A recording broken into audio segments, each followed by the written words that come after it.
La Kundalini, on en parle dans la majorité des traditions spirituelles ou ésotériques, surtout orientales. Assez de mythes autour de cette énergie vitale que chaque individu contient en lui. Une énergie dormante, comme tu dirais, qu'on peut toujours réveiller ou éveiller. Bref, l'éveil de la Kundalini ou le secret caché de la magie du dragon. On en parle avec Maître Anaël, guide spirituel de l'ordre du groupe de Veilleurs Silencieux. Bonjour. Bonjour, monsieur. Vous avez même un dragon en main, en fait. Bien entendu. Schématisé. Alors, la Kundalini, vous en parlez dans quel contexte, Maître Anaël? J'en parle dans quel contexte? La Kundalini, c'est la base même, le fondement même du pouvoir mystique et magique. C'est ce sens que vous l'avez déjà stipulé lorsque vous avez introduit, que tout être humain naît avec des pouvoirs latents, les pouvoirs qui n'ont pas été utilisés, donc des pouvoirs magiques. Et évidemment, ce pouvoir est renfermé à l'intérieur d'un chakra central qu'on appelle le Muladhara chakra, qui se trouve au niveau donc des organes sexuels, donc le coccyx. Et donc, ce chakra peut être éveillé. Et lorsque nous commençons à travailler à l'activation de la Kundalini chakra, ça nous permet bien entendu ici de libérer le pouvoir que Dieu nous a donné. Donc, il n'y a pas un être humain sur Terre qui est venu sur Terre sans pouvoir magique. Et c'est là qu'il faut maintenant reconnaître que la magie, comme je l'ai toujours l'habitude de le dire, est la première science de notre humanité. Pourquoi? Parce que c'est de la magie qu'est née la science moderne, c'est de la magie qu'est née la religion, c'est de la magie qu'est née même la médecine. Et donc, dans la magie, en fait, il y a un secret. Avec le caducée d'Hermès, voilà pourquoi je vous ai apporté le caducée. Lorsque vous prenez le caducée d'Hermès, vous avez la clé ici de la haute spiritualité magique qui les médecins exploitent à tort et à travers. Donc, à partir du caducée, vous avez les deux serpents entrelacés qui, évidemment, se trouvent sur un bâton qu'on appelle donc ici le Sushumna. Je pense que le mot doit être d'une origine, je veux dire, étrangère à notre continent. Lorsqu'on dit Kundalini, certaines personnes peuvent se perdre. Dans le contexte africain, dans le jargon africain, est-ce qu'il y a une autre appellation de la Kundalini? Mais c'est très simple. Le problème, c'est qu'il faut savoir qu'à la base, je l'ai dit tout à l'heure, le symbolisme même de la Kundalini, c'est le serpent. Et le serpent, c'est quoi? Le serpent, c'est le plus grand symbole de la haute spiritualité, de la haute magie et donc du mysticisme. Et dans les traditions africaines, c'est ce qu'on appelle le kundu dans la tradition kundu. Vous savez, chaque être humain naît avec le kundu. Et le kundu, c'est le pouvoir magique du serpent. Voilà pourquoi la kundu, c'est pas la sorcellerie comme non. Le kundu, non. devient comme la voilà encore des erreurs.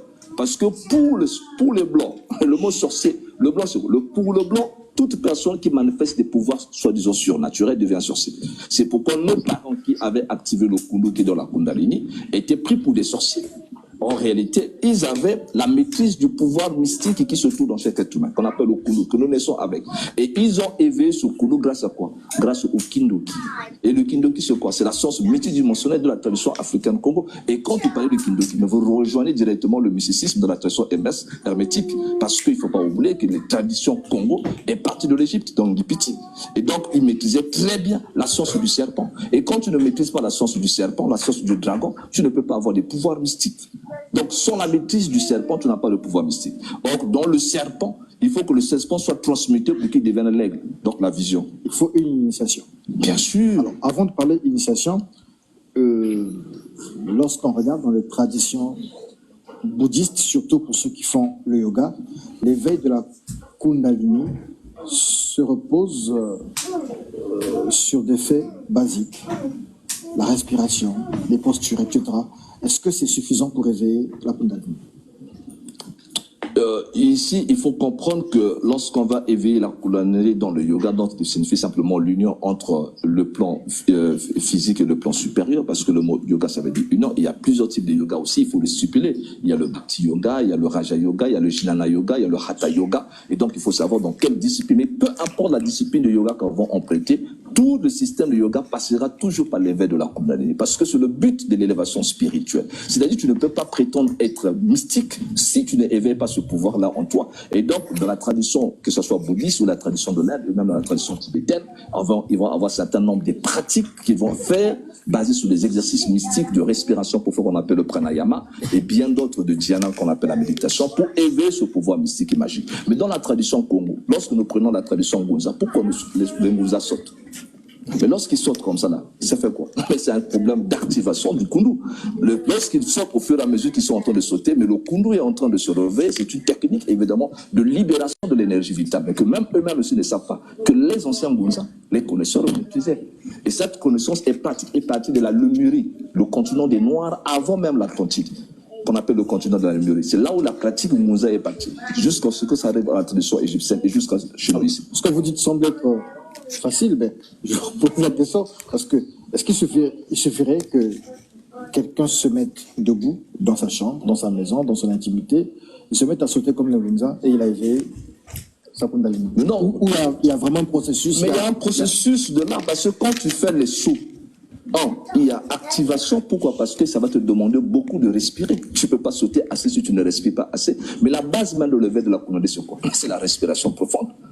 Vous comprenez? Et même quand vous voyez les athlètes, mais il faut beaucoup respirer. Or, chaque fois que nous respirons, là nous rentrons dans ce qu'on appelle le forgeron divin, c'est-à-dire c'est comme si nous soufflons de l'air à cette énergie qui s'éveille au fur et à mesure, et le feu sacré qui se trouve à l'intérieur de nous se libère. Et c'est après le corps commence à chauffer. Mais c'est toutes ces techniques-là, et chaque tradition a sa façon de procéder pour atteindre l'éveil de la Kundalini chakra. Mais l'idéal, c'est qu'ici, passe toujours par le principe du pranayama, c'est-à-dire de la respiration. Il faut de plus en plus respirer, mais ça ne va pas se limiter qu'à cela. Il faut encore également être capable de pouvoir orienter l'énergie vers des centres d'énergie précis. Et là, c'est le niveau supérieur. Savoir comment activer, ouvrir chaque chakra, donc l'ouverture des différents chakras, des différents centres d'énergie, c'est comme ça qu'on appelle ça en Occident. Et si on est suffisamment bien initié, on est bien guidé, on va commencer à sentir comment cette énergie monte du bas jusqu'au vers le haut. Et tous les mystiques qui ont atteint ce niveau, évidemment, sentent la présence de l'énergie. C'est ce qu'on appelle la présence divine. Et quand tu as la maîtrise de cette énergie, tu es capable de l'orienter là où tu veux. Tu peux lui demander tout ce que tu veux. Et lui, il exécute parce que l'énergie, il ne faut pas l'oublier, que tout est énergie. Tout est énergie, sous différents niveaux de vibration. En partant de l'énergie tellurique d'en bas jusqu'à l'énergie cosmique d'en haut, la capacité de prendre cette énergie tellurique, donc de la Terre, l'élever vers l'énergie céleste. C'est l'union du ciel et de la Terre. Quand tu réalises cette union du ciel et de la Terre, tu manifestes le pouvoir magique. Alors, il nous faut à peu près, en termes de timing ou de temps, un jour, une heure, il faut combien de temps pour éveiller la Kundalini? Ce n'est pas question de temps, c'est une question de méthode.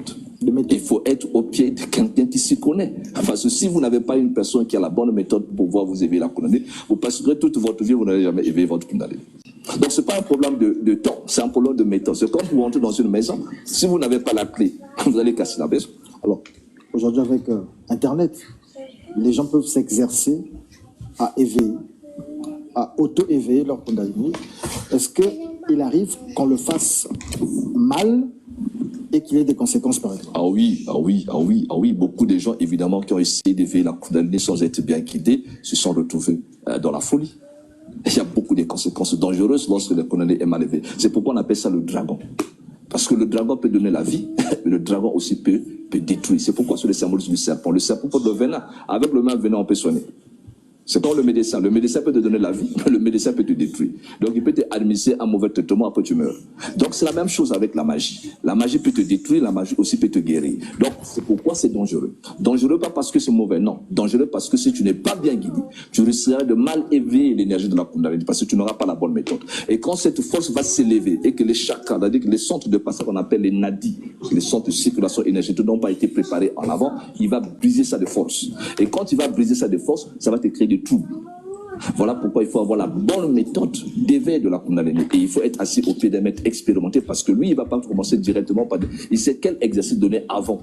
Il va d'abord préparer le canal de passage, c'est-à-dire libérer d'abord les nadis.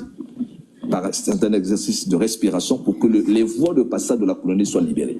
Quand les voies sont libérées, le corps va commencer à éveiller, il va monter facilement et tranquillement et tu ne sentiras aucune perturbation. Mais si on n'avait pas d'abord ouvert les voies, c'est comme des circuits qui sont fermés. Et après, on envoie une pression d'eau. Ça va créer des dégâts. Et après, dans les dégâts, on va dire, voilà, la personne va dire pratiquer la magie, elle est devenue fou. Mais même en priant, tu peux devenir fou. D'accord. Lorsque tu n'as pas atteint un niveau de pureté. On va ouvrir une parenthèse. Vous avez parlé tout à l'heure de chakras. Et on voudrait savoir, l'homme, il y a combien de chakras en l'homme? C'est 7 ou 8? La tradition reconnaît 7 chakras. Mais en réalité, il doit avoir au moins 12 chakras. Mais les 12, on ne peut pas les atteindre. C'est impossible. Alors, justement, c'est quoi concrètement un chakra? Est-ce que les chakras, ce sont des points vitaux? En fait, essayez de nous expliquer. Merci. Le mot chakra, c'est peut-être le langage un peu traditionnel de l'Inde, mais il faut simplement comprendre qu'en tant qu'être humain, tel que nous sommes constitués, nous avons ce qu'on appelle des roues d'énergie. Roues, ça veut dire c'est comme des vortex. Ça veut dire que ce sont ça qui permet donc la liaison entre le corps physique et le corps spirituel. C'est pour cette raison, lorsque vous êtes là, vous ne pouvez pas sentir l'énergie. Parce que c'est canalisé, c'est bloqué à travers ces différents roues. Et donc, ce sont des centres d'énergie. On dit des centres d'énergie. Quand vous prenez par exemple le plexus solaire pour un simplement, c'est le réservoir, ce que la tradition égyptienne appelait la chambre du roi. Ça veut dire que là se trouve la centre. Toutes nos énergies se trouvent là, condensées. Maintenant, si et seulement si vous ne l'ouvrez pas, vous passerez toute votre vie comme ça là, vous n'allez pas manifester un grand pouvoir. C'est pourquoi il y a des gens ici qui ne sont pas puissants. Ils ne sont pas puissants parce que les centres sont fermés. Ils ne l'ont jamais ouvert. Donc l'énergie de l'esprit ne se manifeste pas, ne s'extériorise pas. Ça reste à l'intérieur, caché et enfoui au-dedans de nous. Maintenant, grâce à un travail spirituel, à un entraînement mystique, vous allez commencer à ouvrir, mais attention, pas de façon brusque, mais de façon lente, ces centres. Et une fois que vous les ouvrez, l'énergie cosmique de Dieu va s'exprimer, s'extérioriser vers le monde objectif. En ce moment-là, vous allez commencer à sentir la puissance et le pouvoir. Même quand vous êtes debout, vous sentez qu'il y a l'énergie autour de vous. C'est ce qu'on appelle la présence divine, donc des vibrations. Et à partir de ça, même si vous mettez la main sur quelqu'un, vous donnez juste l'orientation, par votre intention, l'énergie accompagne. Parce qu'on dit que l'énergie suit la pensée. Donc, on veut dire que quand la Kundalini et plutôt les centres d'énergie que nous avons sont libérés, nous devenons nous-mêmes Dieu. C'est-à-dire qu'on n'a plus besoin même de pouvoir prier. On n'a plus besoin, parce que nous devenons Dieu. Dès que tu penses à quelque chose, aussitôt la chose se réalise devant toi. Pourquoi? Parce qu'il y a l'énergie qui est là. Tout ce que nous voyons avec nos yeux, ce n'est que de l'énergie compactée. Sinon la matière n'existe pas. Donc le monde que nous voyons avec nos yeux est un monde d'illusion. Ça n'existe que dans notre cerveau. C'est le cerveau qui regarde le monde. Voilà pourquoi quelqu'un a bu la boisson et est devenu ivre. Son monde commence à bouger. Il a l'impression que les maisons commencent à tourner. Parce que ça se passe dans son cerveau. Donc, en réalité, le monde que vous voyez n'existe pas que dans votre cerveau. Alors, est-ce que les personnes, comme on dit, entre guillemets, qui perdent la raison, les fous, puisqu'ils ont la capacité, généralement, de voir des choses, ou que parfois, certains messages passent au travers de ces personnes-là, est-ce qu'ils ont leurs centres vitaux, sinon leurs chakras ouverts? Est-ce qu'ils ont leur Kundalini auto-activé comme ça? Qu'est-ce qui se passe? Ce qui se passe avec les malades mentaux, il faut simplement dire, c'est qu'il y a eu ouverture de certains centres d'énergie, mais de façon désordonnée. Et quand il y a eu cette ouverture, la raison, donc la logique de la raison, ils ont la capacité de pouvoir sélectionner les messages qu'il reçoit. Parce que le fou voit un monde réel, qui est donc le monde mystique et métaphysique. Il voit des individus, mais il n'arrive pas à faire la différence entre l'autre monde et ce monde-ci. Donc il est dans la confusion, à partir du fait qu'il est incapable de sélectionner ces messages, de raisonner logiquement. Donc, en fait, il voit une réalité. Maintenant, lorsqu'on est également mystique et spirituel également, et qu'on ouvre par exemple le 3e œil, vous aurez aussi la possibilité de voir d'autres êtres. Sauf que vous avez la maîtrise de pouvoir savoir que ça, c'est une information qui me vient de l'au-delà, et ça, c'est quelque chose qui me vient du monde réel. Et donc là, vous avez toute une discipline par expérience. Et voilà pourquoi il faut être guidé. Parce que quand vous n'êtes pas guidé, que le 3e œil s'ouvre, vous allez commencer à accéder dans le monde réel. Je dis bien le monde réel, parce que le monde que nous voyons, c'est un monde d'illusion. C'est le Maya, c'est l'illusion. Le monde réel, c'est le monde intérieur, c'est le monde spirituel. Et donc, une fois que vous voyez le monde spirituel, il ne faut pas que vous soyez emporté par ce monde, sinon les gens vont vous traiter de fou. Il faut que vous ayez la maîtrise de pouvoir sélectionner les messages du monde invisible et pouvoir savoir catégoriser ça, savoir à quel moment est-ce que vous devez être en contact avec le monde objectif et à quel moment vous êtes en contact avec le monde intérieur qui se trouve à l'intérieur. Et vous devez savoir jouer avec les deux mondes. Et ça, c'est très difficile. Je dis c'est très difficile.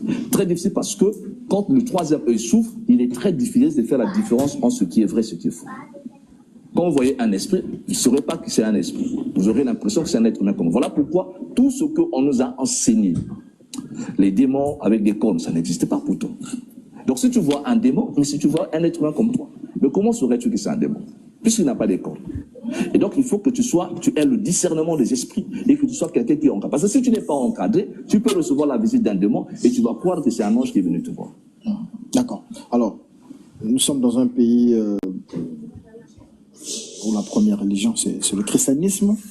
Lorsqu'on regarde les pasteurs faire des miracles, ça veut dire faire tomber ces miracles spectaculaires, généralement, ils disent que c'est le Saint-Esprit, d'autres accusent ces gens-là d'avoir consulté des entités mystiques ou diaboliques. Mais est-ce que ça peut aussi être peut-être qu'ils ont éveillé leur Kundalini peut-être? Oui. Il faut savoir que beaucoup de pasteurs aujourd'hui sont des grands mystiques. Mais ce n'est pas de la faute de ces pasteurs-là, c'est de la faute de la religion première, qui est la religion catholique, qui évidemment, bien entendu, ici a déjà perverti l'enseignement du Christ dès le départ. Et d'ailleurs, le maître Jésus a pratiqué donc la magie de Kundalini, donc la magie du dragon. Donc lui aussi savait comment éveiller son Kundalini. Donc ce n'est pas quelque chose de mauvais. Alors le Saint-Esprit, lorsqu'on dit que le Saint-Esprit, les langues de feu qu'on a vu là, mais c'est tout ça, c'est l'éveil de la Kundalini simplement. Quand les apôtres ont commencé à parler n'importe quoi en parlant, c'était la manifestation de la Kundalini. Parce que quand la Kundalini, tu te prends, tu deviens comme quelqu'un qui est sous. C'est l'extase. Donc en réalité, nous sommes dans la même chose, mais sauf que les mots diffèrent. Et lorsque nous prenons donc ces hommes de Dieu, évidemment, qui font des spectacles, bien entendu, il y a certains qui font des spectacles truqués, mais il y a certains, évidemment, qui travaillent dur dans le mysticisme, qui sont dans des grandes fraternités ésotériques et mystiques, où ils ont beaucoup appris, et donc, du coup, ils ont maîtrisé les centres d'énergie qui se trouvent en eux, et puisque ce n'est pas mauvais, puisque c'est Dieu. C'est Dieu. Donc, comme c'est le pouvoir de Dieu, ce n'est pas de problème. Donc, ça veut dire que ces pasteurs-là utilisent ça pour aider les autres. Maintenant, ils ne peuvent pas dire le secret à tout le monde, parce qu'ils savent que la majorité des individus aujourd'hui sont dans l'ignorance. Donc, si un pasteur, c'est lui qui a développé ce pouvoir mystique et magique, commence à dire que c'est par la Kundalini que je fais tout cela, l'Église va fuir. Pourquoi? Parce que l'Église avait déjà été entraînée dans l'apostasie depuis. Donc, nous sommes face ici à un problème très sérieux, parce que la magie, c'est Dieu. Donc, quand un pasteur pratique la magie, il est avec Dieu. Et le pasteur qui ne pratique pas la magie, c'est un ignorant. D'accord. Quel est le but, le but d'éveiller la Kundalini? Le but final, c'est quoi concrètement? Bon, le but final de réveiller la Kundalini, c'est quoi? Mais c'est manifester ce qu'on appelle le sanctum regnum, c'est-à-dire le royaume de Dieu, la magie. Quand on parlait du royaume de Dieu, ça veut dire sanctum regnum, c'est-à-dire la magie, c'est-à-dire la science traditionnelle des secrets de la nature. Et c'est pourquoi Jésus disait, cherchez premièrement la magie, cherchez premièrement le sanctum regnum, cherchez premièrement le royaume de Dieu. Et tout ce que vous cherchez, vous en obtenez. Il avait tout dit. Et donc, lorsque nous poussons, nous travaillons, nous cherchons, nous éveillons la Kundalini, mais c'est parce que nous voulons être en harmonie avec le royaume de Dieu qui se trouve en nous et qui est le centre de base de tout le pouvoir magique. Et si on n'a pas le pouvoir magique, comment est-ce qu'on va faire face aux défis de l'existence? Vous savez, la vie est une succession d'épreuves et de combats. Et lorsque tu n'as pas de pouvoir, tu es désarmé, tu es affaibli. Voilà pourquoi les gens sont obligés d'être consolés par des versets bibliques. Mais la consolation dont on fait ici par les pasteurs, vous faites de consoler les gens. Il faut leur donner des solutions. La solution, elle est pratique. Voyez-vous? Au lieu de dire à quelqu'un, Dieu fera, Dieu fera, Dieu fera. Mais Dieu ne fera rien. Parce que Dieu, ce n'est pas un être humain assis sur un trône en train de regarder le monde. Avec des barbes blanches. Non. Dieu, c'est un principe. Et donc, Dieu a donné à chacun le pouvoir magique pour que ce dernier puisse s'en servir pour son bien. Il est libre. Dieu n'a jamais refusé quelqu'un quelque chose. Donc, quand quelqu'un est pauvre, il est misérable, il est souffrant, c'est son choix. D'accord. Alors, il ne nous reste que 2 minutes. Et la question que je vais vous poser, ce sera la dernière. Donc, ça va peut-être quelques secondes pour répondre. Celui qui a éveillé sa Kundalini peut-il constituer un danger? pour la société. Celui qui a élevé la Kundalini. Ou bien il atteint un degré de sagesse. Non, non, non. Il faut savoir une chose. Quand on éveille la Kundalini, c'est un pouvoir mystique. Et comme tout pouvoir, c'est comme le feu. Le feu est neutre. Tout va dépendre comment tu vas t'en servir. C'est comme le couteau. Le couteau est neutre, tout dépendant comment tu vas. Avec le même couteau, tu peux tuer les gens. Mais avec le même couteau, tu peux te faire à manger. Donc, en réalité, le problème, ce n'est pas ça. Le problème, c'est l'éducation spirituelle que tu aurais reçue lors de ton initiation. Et qui va te permettre de pouvoir utiliser ce pouvoir de la Kundalini, non pas pour détruire autrui, mais pour aider autrui. C'est ce qu'ont fait tous les grands hiérophants, les Jésus, les Orphées, les Hermès et tous les restes. Maintenant, il peut arriver, c'est pourquoi c'est le symbole du serpent. Il peut arriver avec le même pouvoir que tu puisses détruire les autres. D'où le vampirisme. Parce que c'est le même pouvoir qui peut te faire du bien, mais c'est le même pouvoir aussi avec lequel tu peux faire du bien. Merci beaucoup pour rappeler votre numéro. Donc voilà la famille. À vous la parole. C'est dosé, comme tu as dit. À vous la parole maintenant. Lui, là, il est même très dosé, le garçon, là, qui a dit tout ça. Il a dit beaucoup de choses. Hein. Bon, il a dit des choses, on va dire vraies, mais il a dit aussi des grosses conneries, quand même. Bon. C'est dosé. J'aimerais bien savoir où c'est qu'il a vu que Dieu c'était la magie. Où c'est qu'il a lu ça dans la Bible, lui. Bon, le sanctum, il a dit le sanctum regunum. T'as déjà vu ça, toi, dans la Bible? Le sanctum regnum. Mais en fait, c'est dosé ce qu'il est en train de dire. Parce que ce qu'il explique,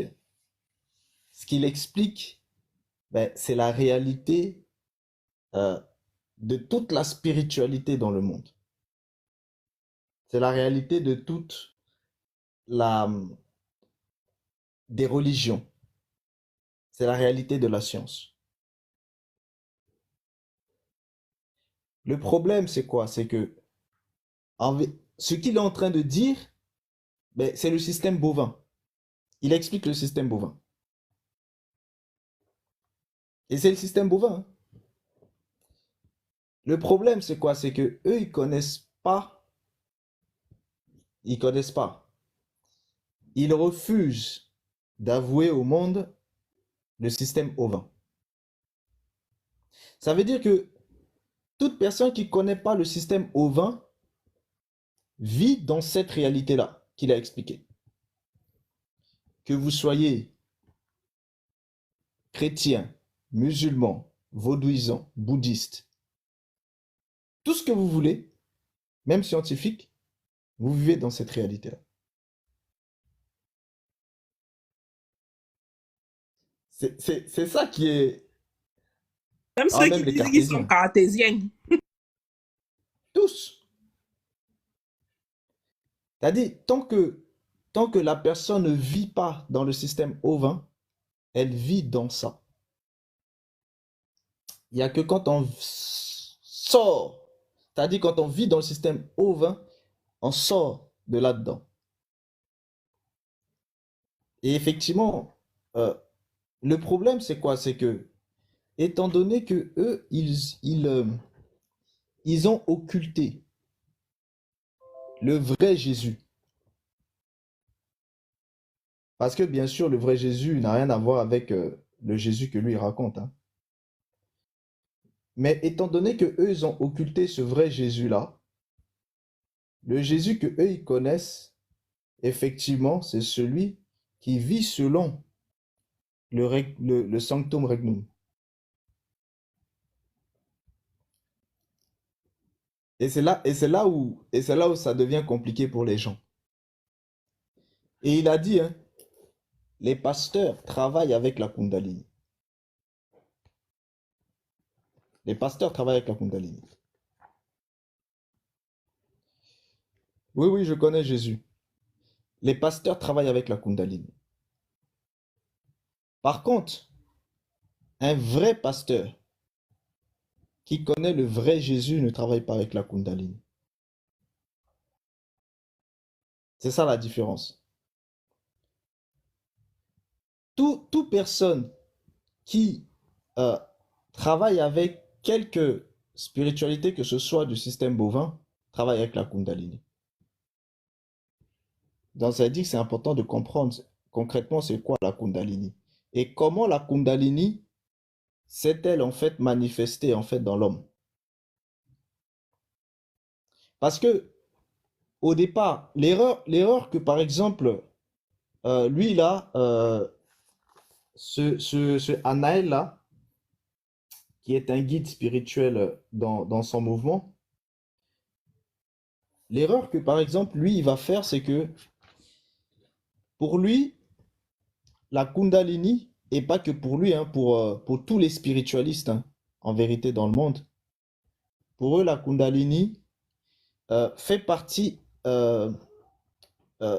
intégrante dès la création de l'homme. Pour eux, c'est ça. Et l'erreur se situe à ce niveau-là. La Kundalini est présente dans l'homme, mais à la base, elle ne devait pas être active. Mais il faut comprendre ce que c'est que la Kundalini. Vous voyez, il y a un problème avec les langues occidentales. Les langues occidentales sont des langues de la parole. Parce que vous avez deux types de langues. Vous avez les langues de la parole et vous avez les langues de la pensée. Les langues occidentales sont des langues de la parole. Ça veut dire quoi? Ça veut dire que le mot maison signifie maison. Le mot chat signifie chat. Le mot oui signifie oui. C'est-à-dire, ce sont des langues de la parole. Par contre, lorsque vous allez dans les langues africaines ou dans les langues indo-asiatiques, ce sont des langues de la pensée. Ça veut dire quoi? La différence entre les langues de la parole et les langues de la pensée, c'est que dans les langues de la pensée, vous allez avoir un même mot, mais qui aura des significations différentes. Je vous donne un exemple. Vous pouvez dire un, et à chaque fois, ça signifie autre chose. Ça veut dire que pour que vous puissiez comprendre ce dont la personne parle, vous devez connaître la pensée de cette personne. Pas uniquement la parole qui sort, mais la pensée. Mais si vous restez uniquement sur la parole, vous ne pouvez pas comprendre véritablement ce que la personne est en train de dire. Mais si vous allez maintenant au-delà de la parole, c'est-à-dire à la pensée, là, vous allez pouvoir connaître ce que la personne est en train de dire. Et du coup, ça fait que, pour comprendre véritablement les choses, ce ne sera pas avec les paroles, avec les langues occidentales, qui sont des langues de parole, mais avec des langues africaines et indo-asiatiques, qui sont des langues de pensée. Déjà, ça, c'est un premier point pour pouvoir bien comprendre. Et lorsque vous allez maintenant dans les langues africaines et indo-asiatiques pour comprendre, vous allez comprendre la notion de Kunda. C'est quoi la notion de Kunda? La notion de Kunda, c'est cet aspect-là du serpent. Mais au-delà de l'aspect du serpent, la notion de Kunda, c'est, je vais essayer de vous l'expliquer simple, hein, pour que ce soit pas trop complexe. La notion de Kunda, c'est comme si c'était un pouvoir. Kunda ou Kundu. Normalement, on le dit Kundu. C'est comme si c'était un pouvoir, mais c'est un pouvoir magique. Un pouvoir magique qui émane du serpent. Mais ce pouvoir magique-là, c'est quelque chose. Mais les gens ne savent pas c'est quoi. Maintenant, pour que vous compreniez ce qu'est le Kunda, vous devez comprendre ce qu'est le Likundu. En lingala, vous pourrez le dire Likundu, mais eux ne disent pas Likundu, ils ont perdu l'appellation de Likundu, ils ont gardé l'appellation de Kundu. Mais quand vous êtes par exemple en langue Sango, vous retrouvez en fait le Likundu. Le Likundu, c'est quoi? Les Occidentaux, quand ils sont arrivés en Afrique, ils ont traduit le Likundu par la sorcellerie. Ils ont traduit ça par la sorcellerie. Or, en vérité, le Likundu, c'est quelque chose que eux-mêmes pratiquaient. Mais comme ils ne maîtrisaient pas ce qu'est le Likundu, ils l'ont appelé la sorcellerie. Mais c'est quoi le Likundu? Le Kundu, c'est cet aspect-là de sorcellerie. Mais vous devez comprendre que pour le monde, la sorcellerie, c'est quelque chose qui est positif. Parce que tout le système du monde est basé sur la sorcellerie. Donc pour le monde, la sorcellerie est positive. Et la sorcellerie qui est positive, c'est le Kundu. Maintenant, c'est-à-dire la sorcellerie, c'est quoi? C'est quoi la sorcellerie? La sorcellerie, c'est le mensonge. Mais pour le monde, ce mensonge, c'est la vérité. Pour les ovins, c'est le mensonge. D'accord? Mais pour le monde, pour eux, c'est la vérité. Donc pour eux, le Kundu est la capacité de dévoiler la vérité. Pour le monde. Maintenant, le Likundu, c'est la tête de cela. C'est-à-dire la tête de la sorcellerie.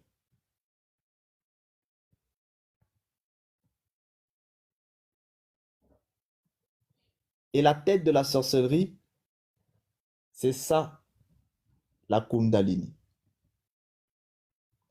C'est la tête de la sorcellerie. C'est-à-dire, pour eux, sorcellerie là, c'est pas de la sorcellerie en soi. Hein. Pour eux, à la place de sorcellerie, vous mettez magie. Et pour eux, la magie, c'est la force telle que les Égyptiens l'avaient aussi conçue, Heka. C'est-à-dire, à la fois une force d'interconnexion et aussi une force de création. Donc, pour les Égyptiens, Heka, c'est-à-dire la magie, est une force qui permet d'interconnecter les choses et de les créer. Donc, pour eux, c'est par Heka que justement, en fait, les choses ont été créées. Et c'est par Heka qu'ils créent. Donc, c'est-à-dire par la magie. C'est-à-dire cette dualité-là, interconnexion et force de vitalité. D'où le Ka. He pour le nœud, Ka pour la force de vitalité. Ka que les gens retrouvent aussi dans les sphères du corps astral, le Ka. D'accord? Donc, ici, on comprend bien que si vous comprenez que pour eux, cette sphère de sorcellerie, pour eux, c'est la notion de magie, donc la notion de vérité. Pour eux, c'est la notion de vérité. Donc, dès lors, la Kundalini est la tête de cette magie. Donc, ça veut dire que à l'intérieur de la tête de cette magie, vous avez le Kundu. Donc, à l'intérieur de la tête, vous avez la magie. Donc, vous avez d'un côté, ça veut dire que pour comprendre, il faut bien distinguer les deux. Il faut distinguer le Kundu et le Likundu. Quand on parle de Kundalini, on parle justement de la tête du Kundu. C'est ce que en Sango, vous retrouvez la racine et demeure. C'est le Likundu. Li signifie, c'est une abréviation de dire Liti Kundu. Bon, Liti Kundu, ça signifie la tête du Kundu. C'est ça, Liti Kundu. Bon, le Liti Kundu est abrégé en Likundu. Dans Likundu, ça vous donne la tête de la magie. Et donc, à l'intérieur de la tête de la magie, ben, vous retrouvez la magie. Donc, à l'intérieur de la tête de magie, vous rajoutez à côté sorcellerie, vous rajoutez à côté vérité.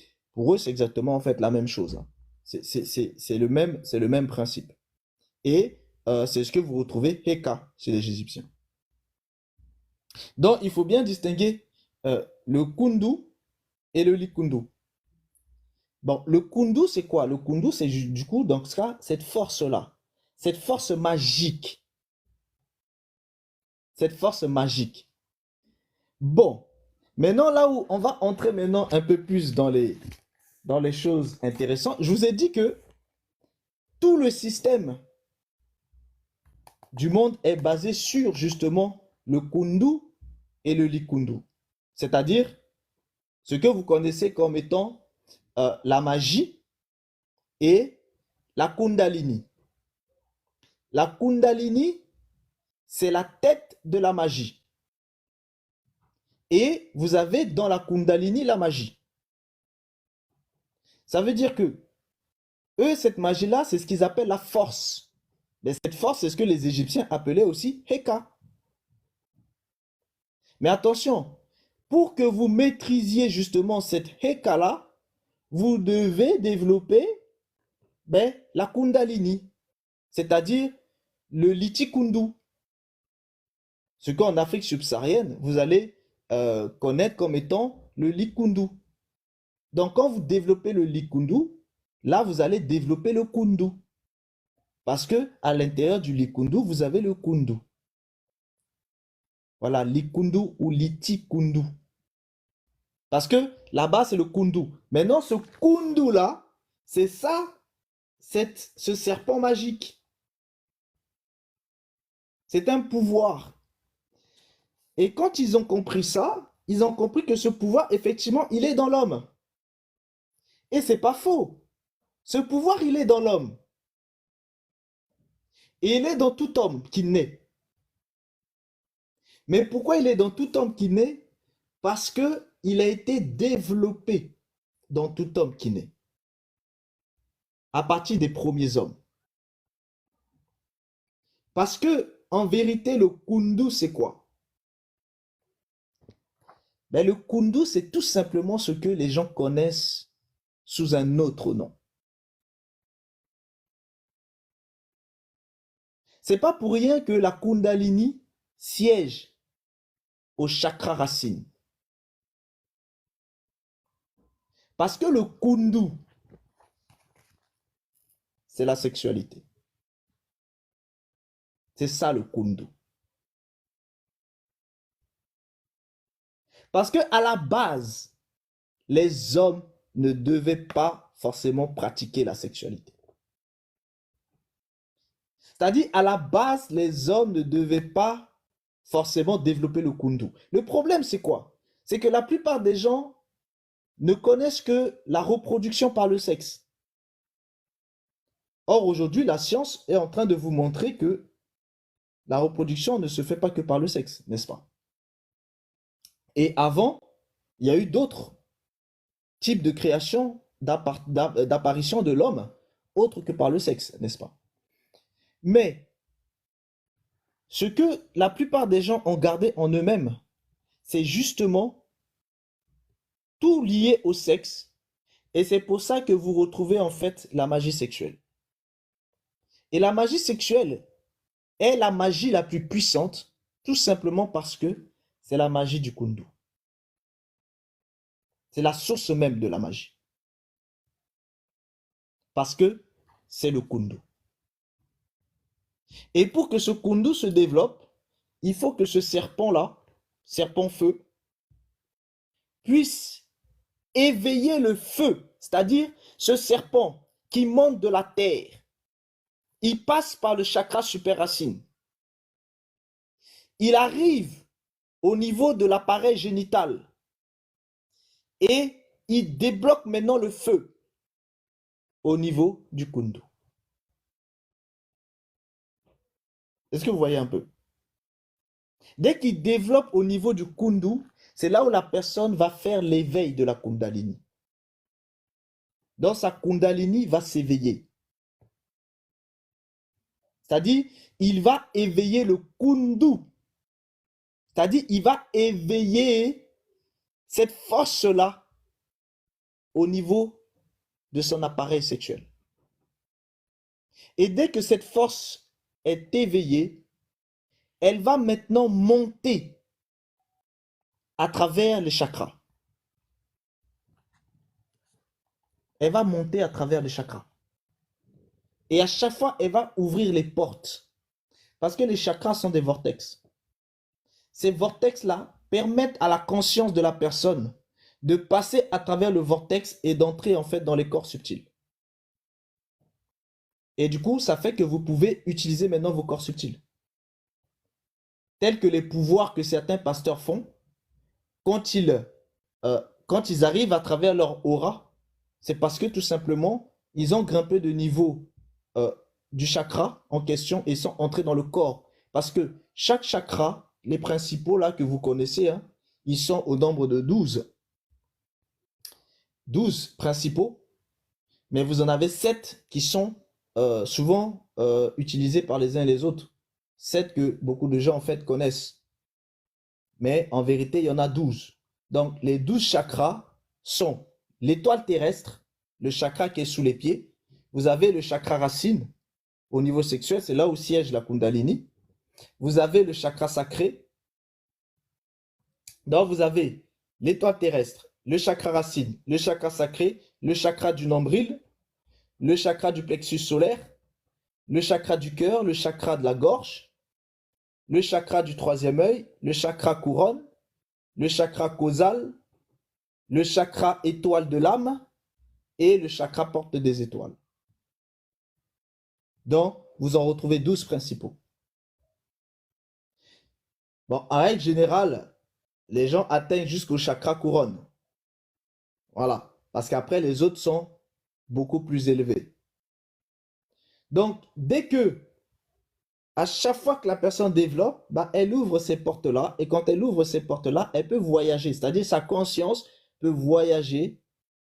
C'est-à-dire quitter l'intérieur de cette personne parce que les corps subtils sont autour du corps physique. Et le portail qui permet en fait à une conscience de passer du corps subtil au corps, enfin de passer de l'intérieur de la personne, c'est-à-dire sa conscience qui est à l'intérieur d'elle, de passer en fait dans les corps subtils, et bien il faut qu'il passe par les chakras parce que ce sont des vortex, ce sont des portails. Donc dès que la personne en fait atteint ce niveau-là, elle peut passer par là, sa conscience peut passer par là et entrer dans le corps subtil en question. Et à partir de ce moment-là, elle peut justement utiliser ce corps subtil-là, soit pour voyager, soit pour faire un certain nombre de choses à travers son aura, etc. etc. Donc ici, on voit déjà comment le principe, lui, il se met tranquillement en avant. Mais tout ce principe-là est bâti justement sur cette base-là, en fait, de ce chakra, en fait, super racine. D'abord le chakra super racine, qui est l'étoile terrestre, et ensuite, principalement, en fait, ce chakra racine. Sachant que le chakra super racine et le chakra racine sont intrinsèquement liés. Donc, dès lors, à partir du chakra racine, tout va se développer, c'est-à-dire à partir de la sexualité. Maintenant, la sexualité, le problème, c'est que pourquoi la plupart des gens font une erreur monumentale? Parce que, vous voyez, ils disent par exemple que Jésus a utilisé la Kundalini. La puissance de la Kundalini se développe à travers l'appareil sexuel, le chakra super racine. Or, vous savez très bien que Jésus n'a pas utilisé justement cet aspect-là. Il était eunuque. Donc ici, il y a une erreur monumentale que les gens font, par exemple, quand ils assimilent Jésus à de la magie. Il faut une erreur monumentale. Maintenant, pourquoi? Comment se fait-il que l'homme en est arrivé là? Parce que au commencement, vous avez vu que l'homme et la femme, quand ils ont été créés dans le jardin, par le Créateur. Ils étaient nus, mais ils n'étaient pas conscients de ça. Donc, vous comprenez bien qu'ils avaient le kundu, mais ils n'étaient pas conscients de lui. Ils n'étaient pas conscients de leur nudité. Ce dont vous n'êtes pas conscient, vous ne pouvez pas l'utiliser. Il faut bien comprendre. S'ils étaient restés tels quels, ils n'allaient pas utiliser le kundu. Il faut bien comprendre ça. Ça veut dire quoi? Ça veut dire que si aujourd'hui, l'homme et la femme se reproduisent à travers le kundu, c'est pas parce qu'il fallait absolument qu'ils le fassent, mais c'est parce que ils ont connu le kundu. Dès qu'ils ont connu le kundu, ben, ils sont désormais dans l'obligation d'utiliser le kundu. Ils sont devenus esclaves du kundu. Donc toute la base se situe à ce niveau-là. C'est pour ça que tout tourne autour de la magie sexuelle. Tout tourne autour du kundu. Mais ceux qui justement ne développent pas la kundalini, eux, ils vont utiliser le kundu, mais de manière inconsciente. C'est-à-dire, ils vont pratiquer le kundu, mais ils ne pourront pas développer la puissance du kundu pour faire des choses. Mais par contre, ceux qui ont développé la kundalini, ils vont pouvoir utiliser la puissance du kundu pour pouvoir transformer des choses. Et c'est ce que vous retrouvez dans la magie sexuelle. Dans la magie sexuelle, lorsque ils sont en train de faire l'acte intime, ils vont automatiquement faire des incantations. Quand ils font des incantations, ils vont utiliser l'énergie de la sexualité. En utilisant maintenant l'énergie de la sexualité, ils vont pouvoir créer. Donc, ils vont prendre l'imagination, ça c'est des choses qu'on a déjà vues, ils vont prendre l'imagination, c'est-à-dire ils vont imaginer la chose, et ils vont maintenant utiliser l'énergie du coït pour incarner ce qu'ils ont imaginé. Donc, la personne imagine, ensuite elle utilise l'énergie du kundu à travers la kundalini, et elle va incarner maintenant ce qu'elle a imaginé. Et dès lors, la personne peut créer. C'est comme ça que beaucoup de gens créent des choses en fait dans leur vie. Ils ont besoin de l'argent, ils vont pouvoir créer l'argent ainsi. Ils ont besoin d'un poste, ils vont pouvoir créer les conditions de favorabilité. Ils ont besoin en fait de tel pouvoir, ils vont pouvoir le créer ainsi. À travers cette puissance-là en fait du kundu. C'est ça la magie sexuelle. Et d'autres même en fait, ils ont besoin par exemple de posséder leur conjoint. Et bien, pendant qu'ils sont dans le coït avec le conjoint, ils vont justement utiliser en fait l'énergie sexuelle pour justement avoir la force nécessaire pour posséder en fait le conjoint en question. Donc vous voyez bien que tout tourne autour en fait de ça. Mais pour bien le conceptualiser, il faut bien conceptualiser cet aspect-là de kundu et de likundu. C'est-à-dire, vous avez un aspect de la tête, c'est comme si le likundu est la tête du serpent, c'est-à-dire la kundalini, et puis le kundu est le serpent lui-même. Or, vous savez que quand vous voulez par exemple tuer un serpent, vous aurez beau couper ses membres, ça va repousser. Parce que le serpent se régénère, et c'est d'ailleurs pour ça qu'il est utilisé dans les sciences médicales. Parce qu'il a des capacités de régénération.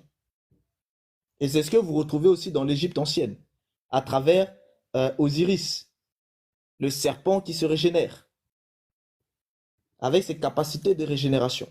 Et c'est pour ça que l'Égypte ancienne était justement dans l'adoration du serpent, du cobra et de tout ça. Ces capacités-là, en fait, de régénération. Très important. Ça veut dire quoi? Ça veut dire que vous ne pouvez pas combattre le kundu tant que vous ne combattez pas le likundu.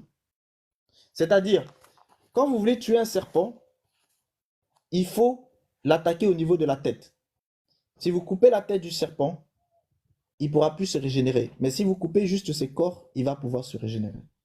Ça veut dire qu'on ne peut pas combattre le kundu en passant directement par le kundu. On combat le kundu en combattant la Kundalini. Si vous ne combattez pas la Kundalini, vous ne pouvez pas combattre le Kundu. Et le problème, c'est quoi? C'est que, étant donné que tout le système du monde et le système bovin travaillent sur la base justement de la magie, le Kundu, et sur la base de l'esprit de cette magie qui est le Likundu, le Kundalini, la Kundalini. Donc du coup, pour eux, le Kundu représente la vérité et pour eux, la Kundalini représente l'esprit de la vérité. Et c'est pour ça que pour eux, la Kundalini, c'est le Saint-Esprit. D'où ils l'appellent Shekinah. Est-ce que vous comprenez? Et c'est pour ça que c'est cette puissance-là que les pasteurs utilisent pour pouvoir faire des miracles. C'est-à-dire la Kundalini. À travers le Kundu. C'est pour ça que dans les églises, vous avez beaucoup de magie sexuelle. C'est pour ça que les pasteurs vont coucher avec les fidèles dans les églises. Parce que c'est le Kundu. Et même dans le monde, hein, quand le monde vous dit d'aller chercher le point G là, c'est pour éveiller la Kundalini. C'est pour booster la puissance du Kundu en vous. Il faut bien comprendre. Hein? Donc c'est pour ça que, en vérité, ça touche tout le monde. Ça touche tout le monde, même dans la vie de tous les jours. Les gens sont dans leur intimité, ben, ils développent le Kundu et la Kundalini. Parce que le monde va leur dire, ah, vous devez faire ci, vous devez faire ça, etc., pour pimenter la relation. Et ils vont développer. Et vous le retrouvez dans les Kama Sutras. L'éveil du Kama. Réveil, si je peux me permettre, là, je voulais faire un témoignage d'une dame, parce que là, ça correspond parfaitement, que j'ai eu au téléphone il n'y a pas très très longtemps, qui me disait avoir un certain talent de magnétisme, mais qu'elle voulait le développer, et elle est allée elle-même chez un magnétiseur, et quand elle lui a dit qu'elle voulait développer ça, il lui a dit, ben, si tu veux que je t'aide à développer ça, il faut qu'on couche ensemble. Donc là, tu vois, il voulait activer la Kundalini en elle par le moyen sexuel, justement. Oui, il voulait éveiller le Kundu. Le Kundu. C'est vraiment les deux. Et par exemple, dans les pratiques,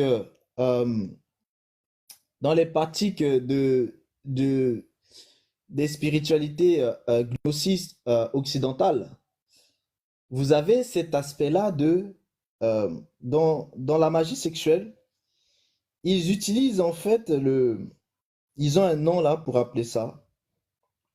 C'est-à-dire, pendant qu'ils sont en fait en train de faire le coït, ils vont s'empêcher de déverser leurs semences.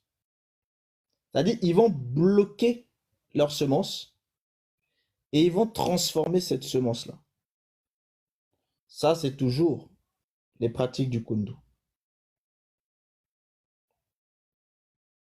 Bloquer la semence pour la transformer.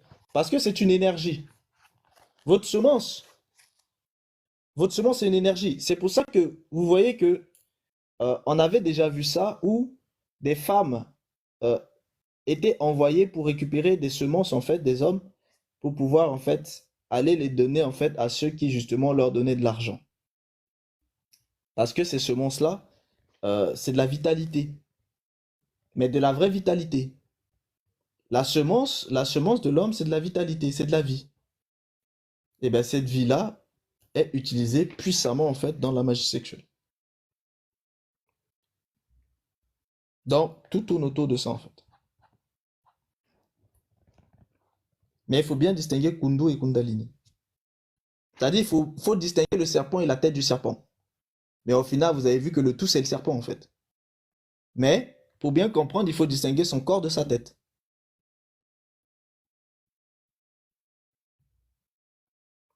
C'est pour ça que le mystère des eunuques, vous voyez, dans la Bible, il y a des choses que les gens ne comprennent pas.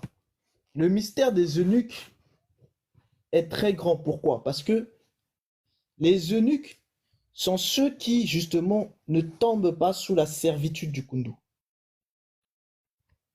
Parce que quiconque pratique le kundu devient esclave du kundu. Vous comprenez? L'eunuque ne pratique pas le kundu. Parce que justement, on devient eunuque de manière différente. Soit parce que les hommes ont rendu la personne ainsi, soit parce que le Créateur a décidé que la personne l'était. Donc, il ne met pas en lui justement les désirs d'eux, soit, c'est-à-dire le besoin d'eux, soit la personne en fait a compris le mystère des eunuques et donc forcément aussi le mystère du kundu, et la personne ne veut pas justement tomber sous cette servitude-là. Et donc, ces personnes-là ont aussi une récompense beaucoup plus grande dans le processus en fait du salut avec le Créateur. Parce que tout se tourne autour du kundu. Le kundu et le kundalini, c'est primordial en fait. Il faut vraiment distinguer les deux. Distinguer kundu du kundalini pour comprendre et savoir ce que c'est le kundu. La sexualité, c'est un serpent. Oui. Je disais à Etanda de monter pour poser ces questions.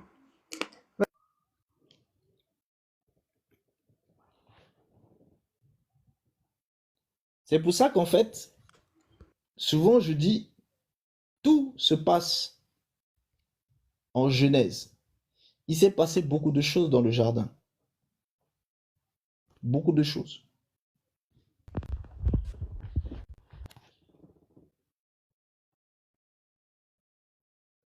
Donc voilà, exprimez-vous. Hein. C'est une discussion. Hein. C'est pas... Voilà. Dans la vidéo, après je laisserai la parole. Hein. Dans la vidéo, il a beaucoup plus parlé, lui, de différents types de yoga basés sur la respiration. C'est un peu comme si, enfin j'ai l'impression comme s'il évitait de parler de la magie sexuelle en elle-même. Il était plus basé sur la respiration, lui. Maintenant, je suis sûr que dans les pratiques, il est basé directement sur la magie sexuelle, mais... Bah, de toute façon, le yoga, c'est justement hein, de cet ensemble-là entre le physique et l'invisible. C'est la pratique du souffle pour pouvoir justement propulser cette force.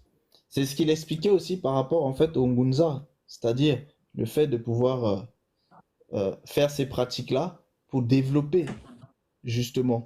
Bah, tout ça, c'est pour activer le kundu. Or, il sait, en fait, il n'a pas voulu le dire ouvertement, mais il sait très bien que le kundu, c'est lié directement à la sexualité.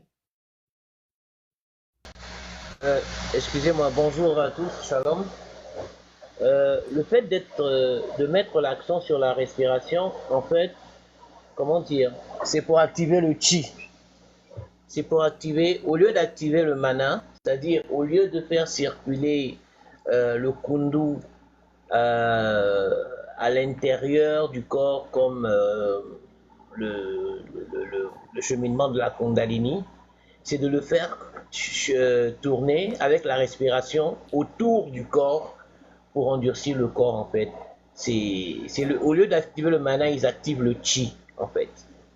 C'est-à-dire avec la même énergie par la respiration, le rythme de respiration et autres, ils endurcissent le corps et se rendent quasiment invincibles. Ils travaillent leur aura si tu veux, parce que le chi c'est similaire à l'aura. Exactement. Juste ça. Ok, bon, je vais peut-être rebondir. Bon, personnellement, il a parlé du pranayama, il a parlé de la respiration, effectivement. Bon, après, si c'est une préparation, si c'est un préliminaire à la Kundalini en elle-même, là, je pourrais comprendre. Mais éveillé par la pranayama uniquement, c'est-à-dire par les processus de respiration, je me dis que c'est peut-être un procédé, certes, pour l'ouverture ou alors l'activation de la Kundalini, mais qui est assez long. Parce qu'évidemment, quand on parle de Kundalini, c'est l'éveil du serpent, c'est-à-dire les 33 vertèbres qui vont, c'est-à-dire que s'éveiller, effectivement, par ce canal dans la Kabbale, on parle de la copulation du Yesod. Et le Yesod va être l'énergie sexuelle en quelque sorte. Donc, on va rentrer dans le tantrisme, dans le tantra. Et à ce moment, effectivement, donc, on peut copuler, devenir un avec sa compagne pour y faire.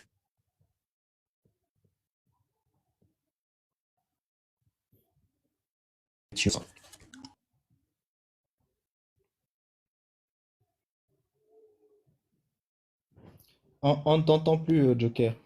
Ta connexion bug un peu. Oui, c'est vrai que ça bug. Là, on m'entend bien. Là, ça va. Là, c'est bon. Est-ce que là, on m'entend? Je sais pas. Est-ce que... Ah, d'accord. Oui, ça bug un peu. Je sais pas à quel niveau je me suis arrêté, mais je disais simplement que... Le tantrisme. Personnellement, il a parlé... Oui, je parlais du tra et que dans la Kabbale, on fait souvent office à la copulation du Yesod. C'est-à-dire le Yesod, on va toujours dans l'énergie sexuelle pour activer le Malkout, la lumière en nous. Ou alors le Keter, autant pour moi, la lumière en nous, par effectivement la pratique sexuelle. Donc, on devient un avec sa partenaire, on active un truc, et par ce tantrisme, donc par cet amour alchimique là, on s'élève et on active donc cette Kundalini, cette énergie en nous. Maintenant, il y a plusieurs procédés. Il y a certains qui vont chercher même à l'activer en regardant le soleil, en faisant des méditations. Effectivement, donc le pranayama, toujours respiration, regard du soleil. Eux, ils vont essayer d'activer. C'est vrai que là, c'est un peu pour le troisième œil.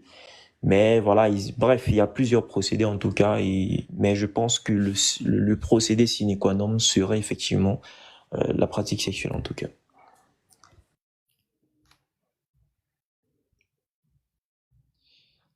Tout à fait. Merci pour ton intervention. Il y a aussi Bantu Wayline qui est monté.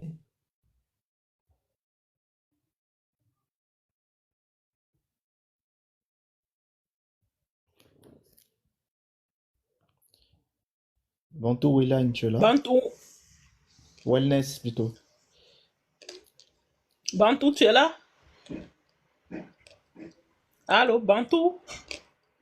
Bantu n'est pas encore là. Sinon, on peut intervenir avant.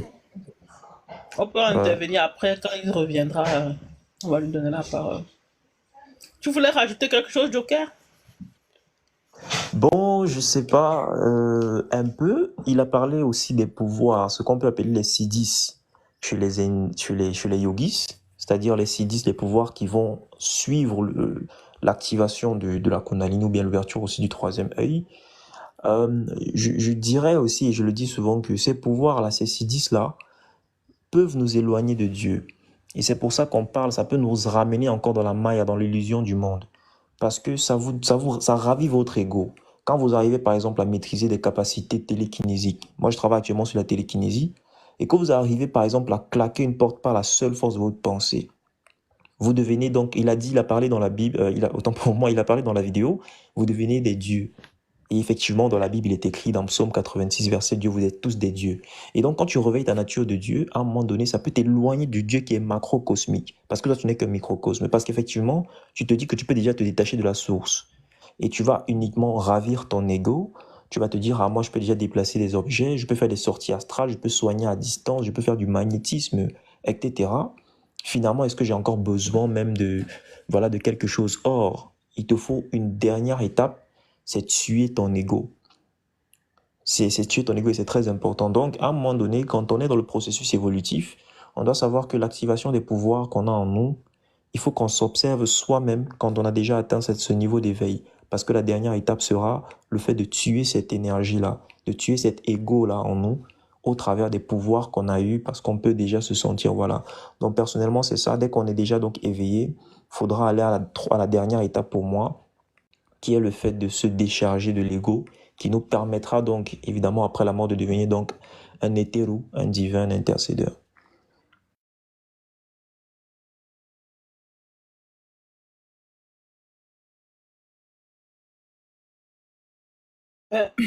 Réveille, s'il te plaît.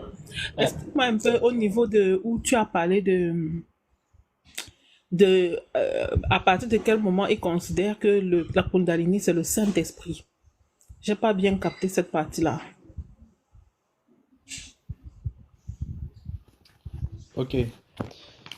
Parce qu'en fait, ce qu'il faut, ce que j'expliquais tout à l'heure, c'est que lui, il a dit, pour lui, hein, c'est-à-dire Anaël, là, ce guide spirituel qui a fait le témoignage, là, il expliquait en fait que pour lui, Jésus a pratiqué en fait la magie de la Kundalini. Et il dit en fait aussi que pour lui, justement, ce pouvoir-là, c'est le pouvoir de Dieu. D'accord? Et il dit en fait aussi que ce pouvoir, c'est justement en fait le Saint-Esprit. Mais pour comprendre en fait ce qu'il dit, il faut faire la différence entre le kundu et le likundu. Là, je vous le dis en fait en langue africaine pour que vous compreniez. Parce que je vous ai dit que les langues occidentales ont une force sur la notion de parole, mais elles sont faibles sur la notion de pensée. Or, ce qui manifeste réellement ce qu'une personne veut dire, ce n'est pas la parole, mais la pensée. Donc, lorsque vous êtes en fait au niveau de kundu, le kundu, c'est la magie. Ça, c'est le kundu. C'est la magie. Et pour l'Égypte ancienne, Heka, qui est la magie, ne pouvait être pratiquée qu'à travers la Maat. Maintenant, c'est quoi la Maat? La Maat, c'est la vérité cosmique. Donc, pour pouvoir pratiquer Heka, il fallait vivre selon la vérité cosmique. Développer le Sekem. Donc, celui qui vivait selon la vérité cosmique pratique Heka. C'est pour ça que le cœur, quand il est pesé lors de l'hypostase, lors de la pesée des âmes, vous avez en fait le cœur qui doit être plus léger que la plume de la Maat. Du moins, ce qui ne doit pas être plus lourd. Donc, c'est pour ça que eux, ils assimilent la notion de vérité avec justement la notion de magie. Donc, vous retrouvez ici la notion de kundu. Ça veut dire quoi? Ça veut dire que pour eux, le kundu, c'est justement en fait la vérité. Donc, quelqu'un qui vit selon le kundu, il vit selon la vérité pour eux. Maintenant, à côté du kundu, le kundu représente le serpent, mais par contre, le likundu représente la tête du serpent. Et c'est cette tête du serpent-là que les Indo-Asiatiques ont appelée Kundalini. Donc, c'est pour ça que la Kundalini est la tête du serpent qui monte et qui va éveiller le kundu. C'est-à-dire, pour eux, cette vérité cosmique qui se trouve à l'intérieur de l'homme. Et cette vérité cosmique qui se trouve à l'intérieur de l'homme, ce kundu-là, quand c'est éveillé par la Kundalini, ça permet maintenant en fait à la personne de développer en fait une puissance. Et cette puissance-là, créatrice, que cette personne va utiliser, c'est ça que eux, ils ont assimilé au Saint-Esprit. Tout comme le Saint-Esprit est l'esprit de la vérité, et bien pour eux, la Kundalini est l'esprit du kundu. Et le kundu, pour eux, c'est la vérité. Donc voilà pourquoi la Kundalini, pour eux, c'est le Saint-Esprit. C'est le Saint-Esprit. Donc, quand par exemple la personne a atteint le niveau du corps atmique, c'est ça? Quand la personne est déjà au niveau du corps atmique. Non, parce que la Kundalini s'éveille au niveau d'abord du chakra racine. Ça s'éveille au niveau du chakra racine et ensuite il monte. C'est un serpent, c'est celui qui est là au milieu, Sushumna. Il est aussi appelé Sushumna. Donc c'est celui qui est au milieu là. Et il monte à travers la colonne vertébrale. Il passe par justement les centres de chakra. Et au fur et à mesure, chaque fois qu'il passe par un centre de chakra, il ouvre justement ce centre-là. Mais pour qu'il puisse ouvrir le centre correctement, il fallait d'abord que les centres soient bien préparés à travers justement la dualité de Ida et de Pingala, qui représente cette dualité du bien et du mal, cette dualité en fait du soleil et de la lune. Donc, quand la personne vit correctement sa vie dans cette dualité-là, du bien et du mal, ça permet en fait que ces centres ne soient pas trop perturbés. Et donc, quand le serpent Igné, qui est justement Sushumna, la Kundalini, quand il passe, le centre est déjà préparé, et comme le centre est préparé, il va pouvoir justement ouvrir chaque centre. En quelque sorte, il éveille en fait ces centres-là, à chaque fois en montant. Et quand un centre est éveillé, ça permet justement en fait désormais, parce que chaque centre en fait, chakrique, chaque centre de chakra, ce sont des vortex. Donc quand ces vortex sont ouverts bien comme il faut, ça va permettre maintenant à la conscience de la personne de passer à travers ces vortex et de récupérer les véhicules correspondants. Et du coup, la personne peut maintenant faire des choses avec ces véhicules-là. Et elle peut utiliser aussi l'aura de ces véhicules. Tu vois un peu? Et au fur et à mesure, la personne monte. Et sa conscience va pouvoir monter pour pouvoir être capable d'habiter dans chaque véhicule. Mais pour ça, il faut à chaque fois que sa conscience puisse passer par la porte correspondante. C'est-à-dire les principales portes, qui sont les 12 portes. Les 12 principales. Mais vous avez plein vous avez plusieurs chakras. Mais on parle souvent en fait des 12 principaux. Et des 7 principaux. Ouais, je voulais... amour, patience. Je sais pas si quand je voulais partir, tu m'as posé une question. Avant que je ne parte, en fait. Non, non. Non, non, je ne t'avais Ok. pas posé de questions. D'accord, parce que j'ai bugué, je suis descendu. Je me suis dit que voilà. Ah, ok, Mais non, on non. t'écoute, c'est pas grave. On t'écoute si tu veux rajouter des choses, tu veux expliquer des choses, on t'écoute. Bon, pas grand-chose, hein, pas grand-chose. J'ai écouté ton explication et tiens la route, donc peut-être je vais rebondir sur autre chose. Ok, sinon, La question... du coup, Je voulais vas-y, juste vas-y. ajouter à ta question. Non, allez-y. Réveil. Oui. Pourquoi on assimile la vérité à Vénus?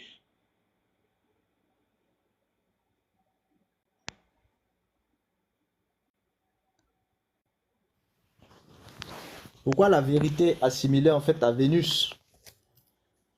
Oui. Mais Vénus c'est quoi dans le système du monde? Bonne question, hein? Une planète. Je me suis pas trop intéressé à elle, hein, honnêtement. Vénus, c'est la déesse de quoi? Vénus, Athéna. Vénus, Vénus, c'est Lucifer. Bim! Ouais. Ça, c'est une gifle. Bim! Alors là, Et Lucifer, sous d'autres cieux, c'est le principe de la connaissance, hein. On peut le prendre comme ça. Dépendant de comment on l'analyse. D'autres définissent, je sais pas si on m'entend bien, j'ai bugué, hein. D'autres définissent Lucifer comme le principe de la connaissance qui va donner à l'homme une certaine maîtrise de son environnement, comme il donna cette connaissance à l'homme qui était au jardin et qui n'avait même pas conscience qu'il était nu. C'est-à-dire que c'est la connaissance qui vient à l'homme, c'est un peu comme le Prométhée des Grecs et tout ça. Donc, il va prendre la connaissance au Dieu et va la remettre à l'homme. Donc, si on fait l'analogie entre Vénus et Lucifer, d'autres vont le prendre comme le principe de la connaissance finalement. Voilà, donc c'est un peu ça.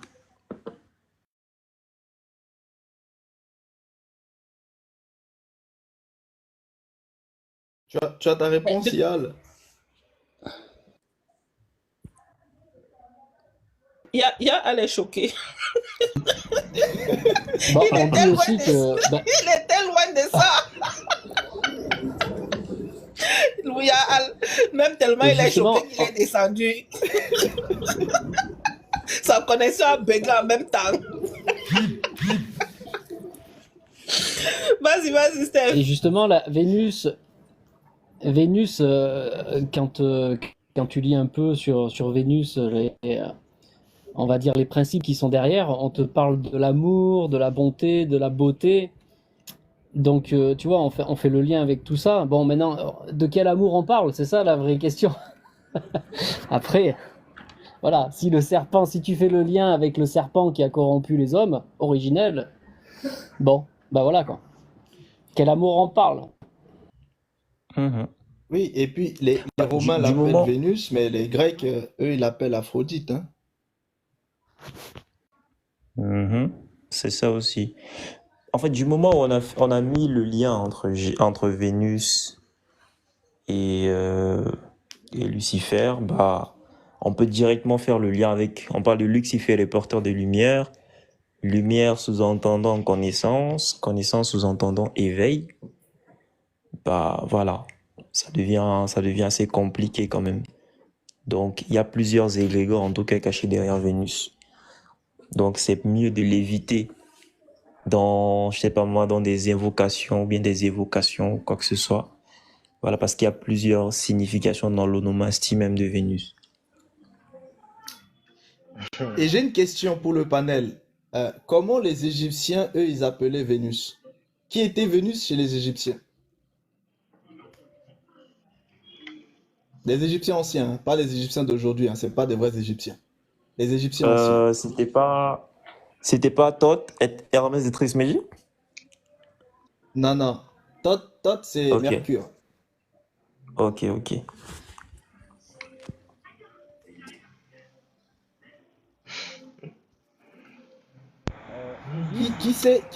Qui était Vénus pour les Égyptiens anciens? Ah, ça, moi je pourrais pas te Isis, dire, non? je suis Ah, pas expert en C'est Égypte non, il Isis, n'y a là-dedans. non? rien qui a donné la réponse. Non, c'est C'est Pépère Isis, qui a non? donné la réponse. Non, non, c'est Pépère qui a donné la Ah, réponse. ok. À C'est la tort. vache Ah, à tort. ok, à tort. Mhm. Ah ouais, la vache à tort, oui. Hathor, Je vois le lien. il a pas tort. La mère, Il a... la, la Ah, mère, la vache, Hathor est la voûte céleste, la mère du ciel. Et c'est pour ça que c'est aussi de cette sphère-là de vérité. Dans tout se lit en fait, c'est cette sphère de connaissance, etc. Non, je me Et suis vous avez vu trompé. que... Isis, c'est la lune. Mhm. Qui dit Non, la non, vache Isis, à c'est la... tort? Isis. Qui dit la vache à tort dit la mère des bovins, la source des bovins. Waouh. Ben, c'est pour ça que les bovins, bah, eux, vous comprenez bien que c'est la sphère de vérité. Mhm. Dans cette sphère de vérité, bah, c'est ce qui enfante justement des êtres. Mhm. C'est pour ça que les Égyptiens l'assimilaient en fait. En fait, c'est le même personnage. Les Égyptiens l'ont appelé Hathor, les Grecs l'ont appelé Vénus, enfin Aphrodite, les Romains l'ont appelé Vénus, et ils l'ont après assimilé à Lux Ferré, c'est-à-dire Ouais, la lumière qui est portée, cette connaissance-là. Or, tout à fait. la vérité, ben, c'est une connaissance. Mais maintenant, la vraie question, c'est de quelle vérité s'agit-il? Tout à fait. Après ça, c'est encore une autre question. Quelqu'un dit Lucifer c'est Jésus et Jésus c'est Dieu. Il a pris un corps d'homme, mais c'est pas un homme. C'est chaud quand même. Ah non, Lucifer Lucifer, c'est c'est pas Jésus. Jésus, hein. Lucifer, c'est pas Jésus. Ouais, Lucifer c'est pas Jésus. Ça c'est clair quand même. Ça c'est clair quand même. Bonjour le Noun. Jésus. Bonjour, bonsoir à tous. Eric, C'est le le nous a fait fort commentaire là qui m'a fait aujourd'hui. rire. Réveil, le nous a fait fort aujourd'hui. Hein. Ah, ça, Non, il est venu tôt aujourd'hui. Hein. C'est ça. oui, bon, Hmm. non, j'avais des gens que je C'est magie recevais. sexuelle, c'est pour ça qu'il est chaud. Non, Tu as non, vu, c'est non? pas Tu ça, as C'est vu. son thème. non, c'est pas tellement ça. En fait, c'est pas coïncidence pourquoi je me retrouve là, hein. Du genre, lorsque je me Attends un retrouve peu, là, mon frère. là-dedans. Attends un peu, le Noun, s'il te plaît, une minute. Chance, il faut pas que tu restes longtemps sans comment dire, parce que on dirait qu'elle a reçu un appel. Si elle reste comme ça longtemps, là, ça va se couper.